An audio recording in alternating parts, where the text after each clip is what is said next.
How can you come to really know a place?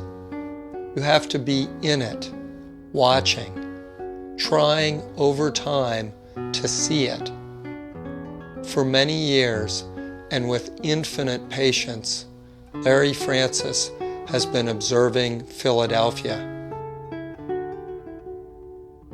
He has come to know his city, and through his art shares its beauty with us all.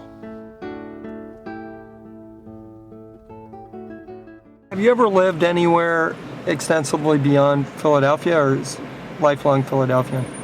Yeah, lifelong Philadelphia and 2 years in Atlantic City.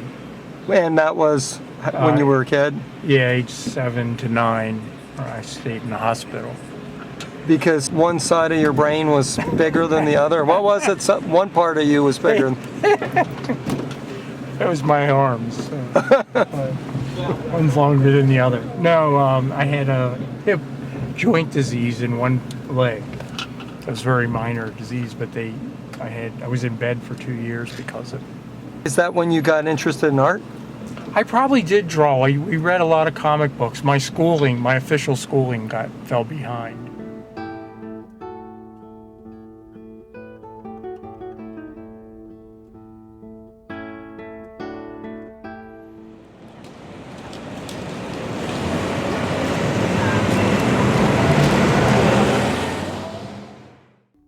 I borrowed a set of oil paints at a summer art camp in 11th grade, and that was the first oil painting. What year would that have been? 66. A guy who was a graduate student at Tyler, he saw I was real interested in painting, and he recommended that I go to the academy. The year that I entered the academy, there was an Andrew Wyeth show, and even though I don't really paint in that fashion now, it was an impressive show, and I remember trying to do a self-portrait. I must have been using 2 mirrors because it's a back view of me, and when it came to putting a screen in the window, I couldn't conceive of how to do it in paint, so I drew that part in pencil.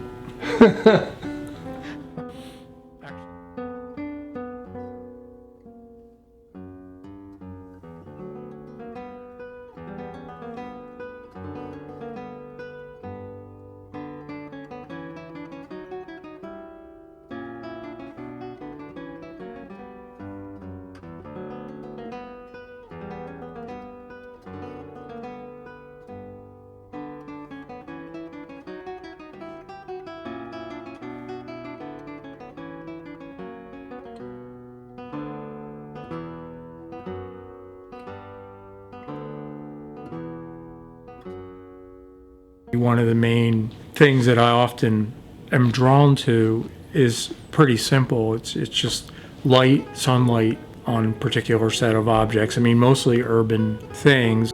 I grew up in the city, but much like some photographers, I wander around. I sort of compose things mostly on just what is there at a particular time of day. I'll find compositions out in the world that sort of have a harmony to me, where colors may repeat in a certain way, certain combinations of colors. I've noticed over the years that I'll get into being drawn to a particular set of colors, and then after a time it'll morph into another set of colors. In this show, I noticed that you have some beautiful uses of yellow. Was that a particular interest for the show? Yeah, I think in this show I have a couple real pale yellow buildings.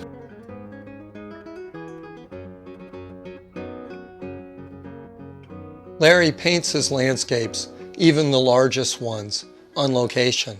Many of them feature groups of figures who are harmoniously integrated into their urban spaces. Larry used to have models pose for him, but that has changed.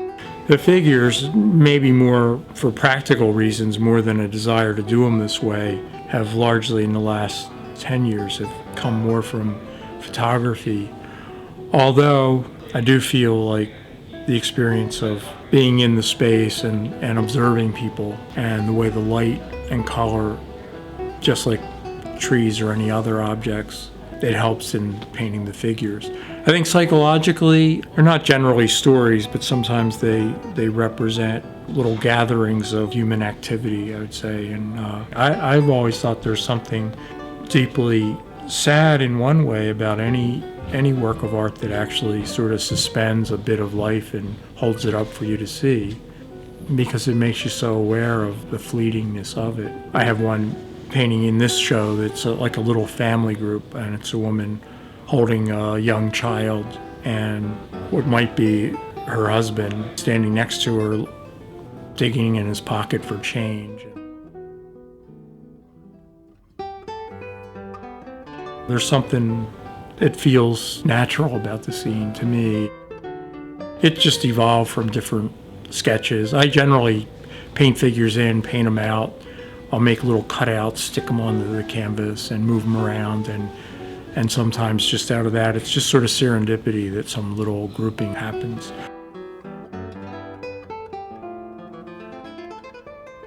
Larry is mostly known for his oil paintings, but in recent years he's gained increasing mastery with a medium known as gouache. He started using it to do figure studies of live models, but eventually began doing plein air landscapes with it. Can you define gouache? Gouache, it's opaque watercolor.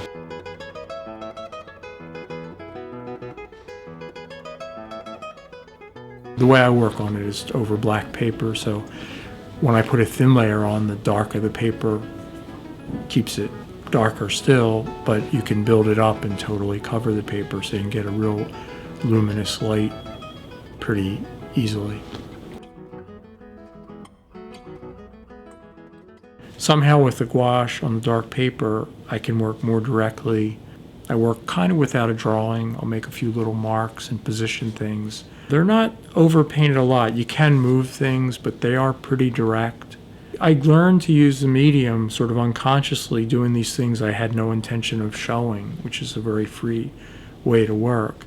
It's much like when you're first painting in art school and I was learning oil paint. You have nothing to lose because you're trying to learn something and it's evolving. So I think gouache was in a way the same way, since it was sort of a hobby. And gouache has become a very good way to compose things. I think it's given me a quicker way to work, but also I can do things I might not do in oil because I feel I can risk painting something. It's going to take a short time and just try things. So it's been very freeing to do that.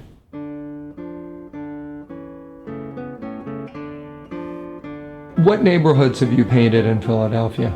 Quite a few different ones. I lived in Southwest early on, and I painted in Southwest Philly a lot, living there before I had a car. And I would take public transportation and go to paint in Center City. I painted a lot in Manayunk, West Philly. In more recent years that I have a car, I've gone to other parts of the city and kind of suburban areas around the city. South Philly, this last year or two, I've painted a lot. I do tend to paint in the city limits quite a bit.